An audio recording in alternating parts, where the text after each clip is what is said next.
আমরা কিন্তু সবাই অনেক বেশি ভর্তা পছন্দ করি, কিন্তু বাটার ঝামেলার জন্য আমরা কিন্তু ভর্তা বানিয়ে খেতে পারি না। তাই আমি আজকে কোনো রকম বাটাবাটি ঝামেলা ছাড়াই কিন্তু কাঁঠাল বিচির ভর্তা করে দেখাবো। এই ভর্তাটা খেতে অসম্ভব মজা, আপনারা অবশ্যই বাসায় ট্রাই করবেন। এখানে আমি কাঁঠাল বিচি নিয়েছি, বিচিটি সিলে তারপরে 10 মিনিট ভিজিয়ে রেখেছিলাম আর যতটুকু সম্ভব ছালটা তুলে নিয়েছি। দিয়ে দিলাম এখানে 1 চা চামচ লবণ আর 1 চা চামচ চিনি, কারণ কাঁঠাল বিচির ভর্তা কিন্তু একটু মিষ্টি মিষ্টি হলে খেতে ভালো লাগে। এখন আমি এটা পুরোটা সিদ্ধ করে নিলাম। এই তো যে সামান্য পানিটুকু আছে সেই পানিটুকু মাঝখানটা ফাঁক করে তারপরে শুকিয়ে নেব। এতে করে ভর্তাটা আর পানসে লাগবে না। ভালো করে নেড়ে চেড়ে কাঁঠাল বিচিটা আমি শুকিয়ে নিলাম।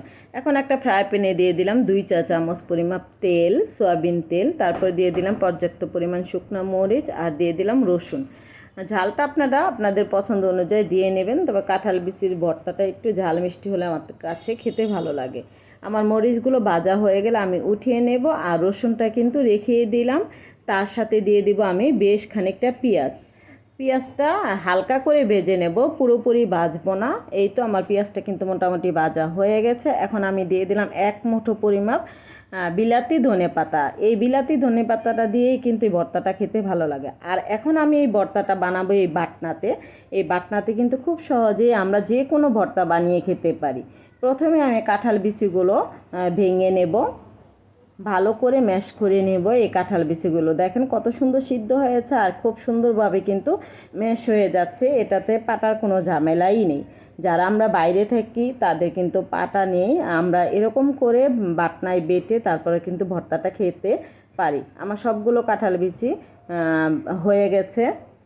কাঁঠালের বিচিগুলো ম্যাশ করা হয়ে গেলে এখানে আমি শুকনো মরিচটা ডলে নেব, আর এখানে আমি সামান্য লবণ দিয়ে তারপর শুকনো মরিচটা ডলে নেব। এতে করে শুকনো মরিচটা কিন্তু অনেক সুন্দর ফাঁকি হয়। তারপরে এই যে পেঁয়াজ মরিচ রসুন যেগুলো বেজে রেখেছিলাম সেগুলো দিয়ে আবার একটু ডলে নেব। ডলা হয়ে গেলে এখানে আমি দিয়ে দেব কাঁঠালের যেই ফাঁকি করে রেখেছিলাম সেই বিচিগুলো। এখানে ভালো করে ডললেই কিন্তু আমার মোটামুটি ভর্তাটা রেডি। তারপর আমি দিয়ে দিলাম এখানে সরিষার তেল আর লেবুর রস। আপনারা চাইলে স্কিপ করতে পারেন সরষের তেলটা, যারা পছন্দ না করেন তারা দিবেন না, তবে আমার কাছে ভালো লাগে তাই আমি দিয়ে নিলাম। আর এই লেবুর রসটা দিলে খেতে তো অসম্ভব মজা। এই তো হয়ে গেল আমার কাঁঠাল বিচির ভর্তা। এই ভর্তাটা গরম গরম ভাতের সাথে খেতে কী পরিমাণ যে মজা তা আসলে সবাই আমরা জানি, কারণ সবাই কাঁঠাল বিচির ভর্তাটা আমরা অনেক বেশি পছন্দ করি। আশা করি আপনাদের কাছে ভিডিওটি ভালো লাগবে। যদি ভালো লেগে থাকে লাইক, কমেন্ট অ্যান্ড শেয়ার করে দেবেন আপনাদের ফ্রেন্ডস ফ্যামিলির কাছে।